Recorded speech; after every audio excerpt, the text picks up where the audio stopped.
Hier, dans le New York Times et dans le Washington Post, il recognize le level 2. Wow! C'est incroyable. J'étais bloqué pendant 2 mois. Ah, Il y avait we're screaming from the rooftops about this and they're not listening. alors, vous avez publié votre papier Non. ou ils en ont parlé spontanément? Ils ont parlé Que spontanément. dans mon... Je prépare quelque chose maintenant, peut-être je peux trouver une moyenne aujourd'hui, mais c'est sur mon... je l'ai posté. It's posted in better form now. OK. Alors, c'est ça. Je ne sais pas. Peut-être attendre une minute. Je ne sais pas, Karine, si tu peux te démuter juste qu'on échange sur la technique présentement. Fait que moi, je suis sur l'iPad, donc le maximum de personnes que je vois, c'est 9. Et donc, c'est différent d'habitude. Fait que je ne vois pas tout le monde. Fait Moi, que... j'ai 6. Je peux voir plus? Ah, attendez. Ah, Oh, je peux on a voir tout le 25 monde. personnes, Richard, actuellement. Il y a Ok, 25 maintenant, je personnes. vois Parfait. tout le monde. 25.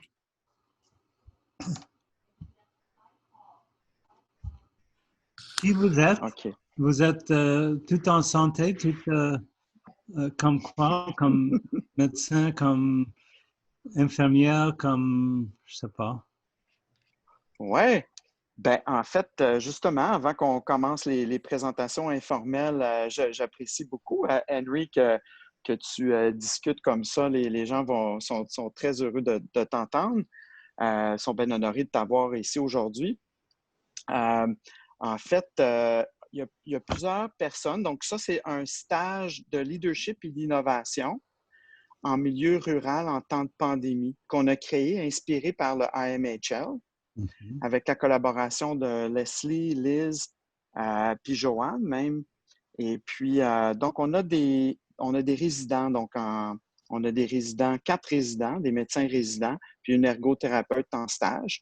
On a aussi des étudiants avec nous aujourd'hui qui font du travail dans le Living Lab, mais aussi différents professeurs, des chercheurs de différentes universités que malheureusement, je ne vois pas aujourd'hui à cause de la limite technologique. Fait que, je ne sais pas, est-ce que Dr. Liu, elle est là? Oui, je suis arrivée. OK, parfait. Ah, Fait en principe, OK. Fait que, Karine, ce que je vais faire, c'est que je vais un peu me... OK, excellent. Donc, Karine, ce que je vais faire, c'est que... OK, ben Karine, elle est à côté de moi. Donc, on est dans un hôtel, un superbe hôtel à Baie-Saint-Paul, où on est avec les résidents présentement, qui sont en stage justement dans Charlevoix, à Baie-Saint-Paul. On est dans l'hôtel du papa d'Hubert Dufour-Néron que vous voyez à l'écran, qui est un de nos résidents. Alors, son papa était très généreux de nous offrir la salle de conférence et après, on a une activité sociale avec toute l'équipe organisée par Hubert et sa famille. Fait que c'est vraiment un moment spécial. Alors, je ne pourrais pas tous vous présenter aujourd'hui, mais je vous remercie vraiment beaucoup d'être ici à ce Zoom. Qui fait partie des grandes entrevues. Donc, on invite des personnes qui ont vraiment marqué le monde d'une façon ou d'une autre dans le domaine du leadership. Puis dans le domaine du leadership, soit en médecine rurale, en art, en créativité, dans le domaine de la pandémie, mais aussi dans le bien-être des médecins. C'est en fait les piliers de notre programme de stage ici dans Charlevoix. Fait que je vais vous expliquer un peu comment ça fonctionne. Aujourd'hui, on a l'honneur de recevoir Dr. Joanne Liu, qui a été une de nos grandes entrevues, en fait la deuxième, la semaine dernière, que vous avez tous apprécié. J'ai reçu beaucoup de courriels. Donc, Joanne en a beaucoup, beaucoup apprécié. Et Joanne va interviewer le professeur Henry Mintzberg. Fait que je vous présente aussi nos coordonnatrices de recherche, donc à la chaire de recherche en médecine d'urgence, Catherine Turgeon-Pelchat. Catherine, si tu veux envoyer la main à tout le monde. Fait que Catherine coordonne toutes nos activités de la chaire. Puis vous avez Karine Latulippe, qui est une citoyenne de voix qui coordonne notre Living Lab dans Charlevoix. Vous allez voir, donc, le fonctionnement, c'est que pour à peu près 20 minutes, c'est Joanne qui va interviewer Henry. Et puis, après ça, on ouvre la session aux questions pour à peu près 20 minutes pour les résidents. Fait que c'est les résidents en stage qui vont poser des questions. Et ensuite, dans les dernières 20 minutes, on ouvre ça à tout le monde. On va accorder une priorité à Coralie Beaumont, une journaliste qui peut se poser 1 à 2 questions d'entrée de jeu. Coralie a fait un reportage sur le Living Lab, puis elle est vraiment intéressée à parler de ce qui se dit. La conversation, Henry puis Joanne, comme vous savez, pour tous, elle est enregistrée. Donc, nous, on enregistre ça pour des fins de recherche, mais peut-être qu'on va en faire un podcast si jamais ça vous intéresse et que vous avez votre accord. Fait que, sans plus tarder, je vous présente Dr. Joanne Yu, qui est la présidente sortante de Médecins sans frontières internationales, qui est maintenant de retour à Montréal. Elle nous parle en direct de Montréal. Et Dr. Liu, elle est médecin d'urgence, en fait, pédiatre, urgentologue à Sainte-Justine. Et puis, elle va interviewer donc le professeur Henry Mintzberg, que vous allez apprendre à connaître. Donc, je connais aussi Henry parce qu'il est un de mes professeurs du International Masters of Health Leadership, un programme de l'Université McGill, dans lequel il y a présentement une cohorte de 50 personnes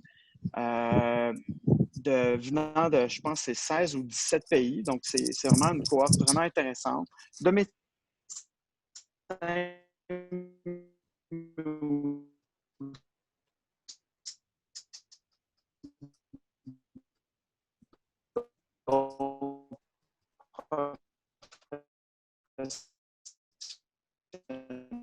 de la santé.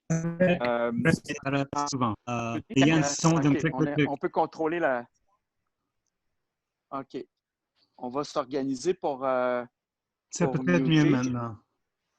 C'est mieux? OK, parfait. Oui, désolé, c'était le vent que vous deviez entendre. OK, parfait. Donc, sans plus tarder, vous présente aussi le professeur Henry Mintzberg, qui est, comme je vous dis, un éminent professeur à l'Université McGill, un des professeurs les plus célèbres de cette université-là. Henry a écrit vraiment beaucoup, beaucoup de livres, dont 2 livres que j'ai ici, Managing the Myths of Healthcare. Je sais même pas, je pense que ça ne marche pas à cause de mon background, mais je ne sais pas si vous voyez, Managing the Myths of Healthcare. Oui, on voit. Vous voyez? OK. Et puis, Simply Managing, fait que 2 vraiment classiques du managing. Et le premier livre que je vous ai parlé, peut-être que vous touche un peu plus comme professionnel de la santé. Fait que sans plus tarder, on est tellement honoré de vous avoir. Joanne, je te cède la parole et je me mute. OK, merci beaucoup, Richard. Puis c'est un plaisir d'être avec vous. Puis c'est un plaisir aussi d'interviewer Henry parce que Henry, c'est comme un peu... c'est le gourou du management, en gros, si on veut faire ça simple. C'est le gourou du management. Puis Henry, surtout, moi, j'aime bien le décrire comme un provocateur de conscience. Et puis, ce que je retiens, parce que j'ai fait la maîtrise à MHL à McGill de 2011 à 2013, c'était le professeur qui disait « Why not? Pourquoi pas? » Ça, c'était un espèce de ses motos. Quand on lui disait une affaire, il faisait « Pourquoi pas? » Et puis, c'est ça qui faisait que ça ouvrait mieux. Donc, moi, ce que j'aimerais faire aujourd'hui, c'est vraiment de voir avec Henry, parce que j'ai reçu quand même des petites questions de gens qui avaient des trucs qu'ils voulaient poser, fait qu'on va quand même essayer d'orienter là-dessus. Mais je pense que, Henry, avec tout ton background en management, toi qui as dit que, en fait, la gestion, c'était une pratique, hein, c'était pas une recette magique qu'on faisait dans une salle cloîtrée avec les portes fermées. Je pense que ce que j'aimerais que tu discutes, parce que c'est quand même le sujet du jour, c'est après qu'on regarde la crise présentement avec la COVID-19, quelqu'un comme toi qui a regardé des systèmes de santé, comment tu trouves aujourd'hui la réponse à la COVID-19 à travers le prisme de tes 3 piliers du secteur public, secteur privé puis secteur plural ou communautaire? Est-ce qu'on a trouvé un équilibre? Est-ce qu'il y a des sociétés qui ont trouvé un équilibre? Ou quels seraient tes conseils à toi? OK. Il faut d'abord dire que Joanne te m'interviewe comme gourou de leadership en santé, de la santé en crise. Et puis, toi, tu peux répondre aux questions, toutes ces questions mieux que moi, je crois. Mais quand même, je vais essayer de répondre. Il semble évident que les pays, ou les provinces ou les n'importe marchent le mieux ont un certain équilibre entre les secteurs. Je parle dans le livre Rebalancing Society qui est trois secteurs. Ni le public sector comme dans les pays communistes, ni le private sector comme aux États-Unis et en Angleterre, trop lié vers le secteur privé, beaucoup trop. Et ni le secteur, ce que j'appelle pluriel, ça veut dire le secteur où il y a toutes sortes d'organisations qui n'ont ni actionnaires, ni investors, ni ownership by the government. Et il y a beaucoup, tous nos hôpitaux. Notre ancien ministre de Santé a en effet nationalisé nos hôpitaux sans savoir qu'ils étaient dans le secteur pluriel et pas dans le secteur public. Ça veut dire qu'ils étaient indépendants, ils avaient malgré malgré spoté par le gouvernement, et ils avaient leur propre conseil d'administration, etc., etc. C'est le secteur gigantesque des coopératives, tout ça, mais aussi dans le secteur santé, très, très, très important. Quant aux trois secteurs, si on voit ce qui se passe dans différents pays ou différents endroits, le rôle du gouvernement est de protéger les citoyens. Le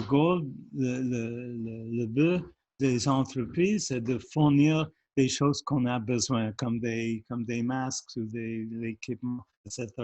Et, I'm looking for the word, un manque d'équilibre dans le secteur privé. Je ne parle pas du Brésil, je parle de Bolsonaro lui-même. Parce que le pays, à mon avis, avant était très, très équilibré. Le secteur pluriel au Brésil est très, très fort.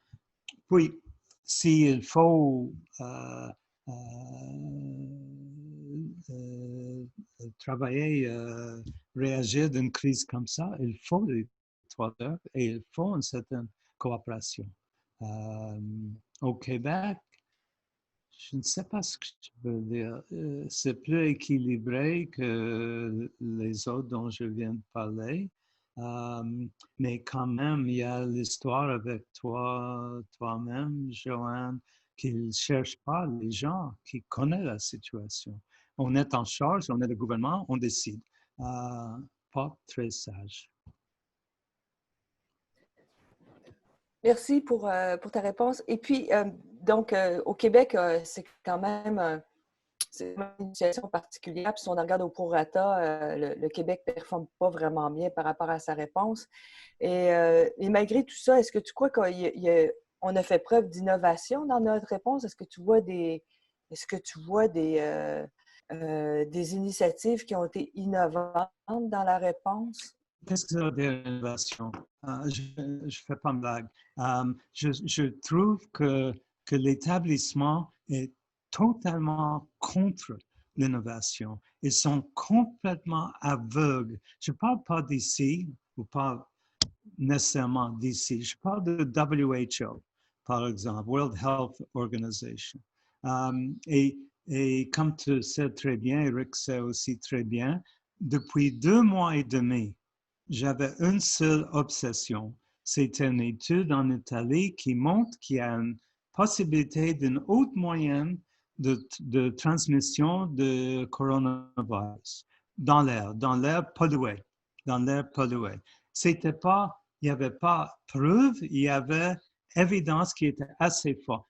C'était bloqué complètement par presque tous les épidémiologistes que j'ai rencontrés, bloqué par 8 grands journaux. Je parle de New York Times, Washington Post, Guardian, qui ne voulaient pas discuter ou considérer une op-ed que j'ai proposé. Hier, il y avait 2 articles dans le Washington Post et dans le New York Times qui a dit, enfin, there's too much evidence. Why the hell is this being blocked? Ça prenait 2 mois et demi. Imaginez tous les gens qui se meurent à cause du fait qu'on n'a pas juste entertain. Comment est-ce qu'on dit entertain une idea qui sont juste considérés, exactement, considérer l'hypothèse. Et l'hypothèse n'est pas très fou. Ça veut dire qu'il doit y avoir un autre moyen. Something else is happening. Too many people are getting it. Something else is happening besides, à part de ce que j'appelle level 1, ça veut dire proximate. Ça veut dire qu'on attrape le virus parce que quelqu'un est tout près. Le coughing ou tout touching. Et l'autre hypothèse, ça c'est 2-3 mètres, on dit, 2, 3, 4, 6 mètres. De 2 ou 300 mètres où le virus peut voyager pendant 200 ou 300 mètres. Ça veut dire non seulement dans un environnement pollué et les 10 grands outbreaks au départ étaient tous dans les villes polluées, comme New York, comme Wuhan, tout. Et aussi, il y a l'air pollué dedans. Et à mon avis, ça explique mieux que d'autres choses pourquoi les personnes dans les troisième âge, dans les bâtiments de troisième âge, les senior residents, qui étaient fermés dans leur chambre, attrapent le virus. Et ça, c'était le problème au Québec. C'est pas qu'il mal dirigé le reste. C'est le problème, 80%, quelque chose comme ça, au Québec, était dans ces choses-là. On sait que dans certaines, il y a de l'air pollué. Il y a des études qui ont montré qu'il y a pas mal de pollution dans certaines choses. Et si on a étudié ça et distingué ceux qui avaient l'outbreak par rapport aux autres qui n'avaient pas, on pouvait agir, mais on n'a pas agi. C'est innovation dans toutes sortes de domaines actuels. We want pat answers. On veut des réponses given answers toujours. Quels sont les pat answers? Keep your distance, wear a mask, lock yourself up, look for a virus. Tout ça, bon, tout ça est nécessaire, mais il ne suffisait pas. Et l'innovation, juste l'idée de considérer quelque chose d'autre était bloquée pendant 2 mois et demi. C'est vraiment dégoûtant. C'est vraiment dégoûtant. OK, merci Henri. Je pense que c'est vraiment intéressant ce que tu mets en lumière, là, le fait qu'on n'est pas capable de penser à travers certains schémas. Et ça m'amène à la question de, parce qu'on sait que les médecins, on est assez conservateurs de façon générale et c'est très difficile de changer des pratiques. Donc, c'est probablement très difficile aussi de changer des schémas de pensée. Et donc, la question qui nous vient tous en tête est, est-ce que tu crois que les médecins peuvent être des bons gestionnaires de crise, des bons gestionnaires dans une pandémie à l'heure actuelle? Les médecins. Parce qu'on a des résidents là, qui vont être des futurs grands leaders, puis ils se posent toute la question, comparativement à un CEO d'une boîte comme Ikea ou je ne sais pas moi, de Purolator, je dis, qu'est-ce qui pourrait faire que je pourrais ou pas être un bon leader ou un... Médecine est une profession où on est formé de penser dedans la boîte. Je dis dans le bouquin, je crois que c'est le petit bouquin de livre le plus important, je vais le dire en anglais parce que c'est plus facile. The great strength of medicine and the debilitating weakness of medicine is its categorization. Ça veut dire que le tâche du médecin normalement, la grande plupart des médecins, et d'autres professions aussi, souvent d'autres, mais c'est de nous mettre dans leur boîte. Ça veut dire que de faire un diagnostic pour rendre ce que je sente dans une maladie qui est bien définie. Il y a une douleur ici, bon, c'est une appendectomie, c'est bon, on sait quoi faire, etc. Et c'est formidable, c'est formidable. Moi, j'avais une intervention cœur ouvert, il y avait quelques trucs qui étaient bloqués. Formidable, super. Et si on tombe dehors les boîtes, dehors les catégories, et on tombe dehors pour 3 raisons. D'abord, parce qu'il n'y a pas de catégorie pour nous.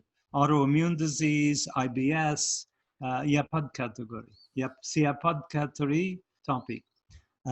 Deuxièmement, il y a plusieurs catégories. Ça veut dire qu'en gériatrique, on peut se présenter avec plusieurs choses en même temps. Ça, c'est plus difficile parce que les médecins doivent parler entre eux. Et il y a un chef de gériatrique à Montréal qui a dit que he used to say what do you call people who do the bones? Orthopédiste? Yeah. An orthopedic was my best diagnostician. He said she was our best diagnostician. Parce qu'il travaille en équipe. Et il faut. Et troisièmement, ça veut dire qu'on traite non seulement le patient, mais on traite la personne parce que la personne doit faire quelque chose pour le traitement aussi. Le fameux article de Bell Curve que vous pouvez voir. Je ne sais pas si vous discutez ça dans le cours, mais il faut absolument lire. Il faut absolument lire l'article. Bon, à la question, est-ce que les médecins peuvent devenir des bons managers? Moi, je connais, dans ma tête, j'ai étudié John Knowles, c'est-à-dire le National Hospital. Je l'ai observé pendant une semaine. Il était formidable. Il y a d'autres médecins qui sont affreux parce que tout est comme ça, parce qu'on pratique comme ça trop souvent. On ne peut pas généraliser. Moi, je dis dans le bouquin, dans le livre, que les médecins ne doivent pas diriger des hôpitaux à cause de ça. Les infirmières ne doivent pas diriger les hôpitaux parce que les médecins ne vont pas suivre les gens. Les MBA ne peuvent pas diriger les hôpitaux parce qu'ils ne connaissent rien du tout de le système de santé. Puis, qu'est-ce qu'on peut faire? Il n'y a personne qui peut diriger un hôpital, qui est vrai en certain sens. Mais enfin, je dis, hospitals need managers, they don't need categories. Ça veut dire qu'il y a des médecins qui sont parfaits. Souvent, il y a des infirmières parce que des infirmières savent ce qu'il faut faire de travailler en équipe. Je peux vous donner un exemple des médecins. Il y avait une cartoon, comment est-ce qu'on dit, une bande dessinée, je ne sais pas comment ça s'appelle, qui montrait quelques chirurgiens autour de patients dans une salle d'intervention. Et le line, c'était « Who opens ?» Qui ouvre? Et c'est une blague. Mais ce n'est pas une blague en management, c'est une blague en médecine, parce qu'il sait exactement qui ouvre. Ce n'est pas une question qui ouvre, mais en management, c'est toujours qui ouvre. Quand un médecin voit un patient dans l'hôpital, juste comme ça, professionnellement, il prend une décision. Toujours. On ne voit jamais un patient sans prendre une décision, même si la décision est de ne rien faire. C'est une décision consciente. Toujours. En management, c'est pas jamais. C'est souvent pas le cas. On ne sait pas s'il faut agir, on ne sait pas si on a un problème. C'est une décision pas une décision, mais un sens de est-ce qu'il faut agir ou non. Et souvent, il n'agit pas parce que c'est pas clair, c'est pas évident. Ça, c'est un grand problème. Et toi, tu peux répondre aussi parce que toi, tu as vécu les deux côtés beaucoup. Oui, c'est super ta réponse.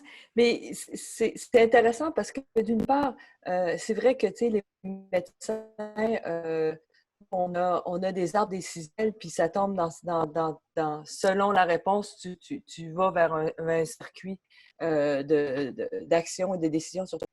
Puis je sais que toi, c'est des choses que tu as dit très, très, très tôt dans tes écrits, c'est que les stratégies, tu n'y crois pas tant que ça, puis tu crois que c'est ce qu'on appelle des stratégies émergentes. C'est en pratiquant, c'est quelque chose qui émerge. Et donc, comment on réconcilie ça avec un médecin qui catégorise et puis d'être capable de faire émerger des stratégies, notamment aujourd'hui, par exemple, si on pense à nos jeunes médecins là, qui sont dans nous écouter, qui sont en Charlevoix puis qui se disent on essaie de développer des actions, on ne dirait pas le mot stratégie, pour répondre à la pandémie. On leur a dit qu'il fallait qu'ils passent à travers une catégorisation. On fait comment pour shifter? As-tu des conseils pour ces jeunes médecins-là? Prenons un cas d'une intention typique comme cœur ouvert ou quelque chose comme ça. OK. En entrant dans la salle, s'il y a une infirmière qui dit il y a un problème, pas de problème, ça c'est un chirurgien très créatif. OK? Et moi, je fais demi-tour. Je ne veux pas un chirurgien très créatif. Je veux un chirurgien qui connaît le truc parfaitement, qui l'a fait 1000 fois. OK? Mais s'il y a une crise, s'il y a un problème dans cette salle, il faut devenir innovatrice. Il faut devenir créatif.